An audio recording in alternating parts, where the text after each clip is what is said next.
الاسم الكامل: محمد عبد الستار السيد.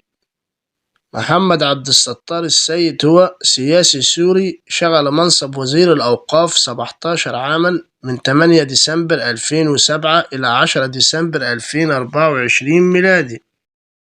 تاريخ الميلاد 1958. عمر محمد عبد الستار السيد في عام 2026 هو 67 سنة. مكان الميلاد: مدينة طرطوس. الجنسية: يحمل الجنسية السورية. الديانة: أهل السنة والجماعة.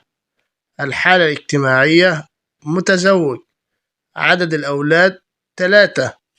المدرسة الأم: جامعة دمشق. المهنة: سياسي. الحزب: حزب البعث العربي الاشتراكي السوري. اللغات: اللغة العربية واللغة الإنجليزية. تاريخ وفاة وزير الأوقاف الأسبق محمد عبد الستار السيد: اليوم الخميس بتاريخ 26 فبراير 2026 ميلادي، الموافق 8 رمضان 1447 هجري.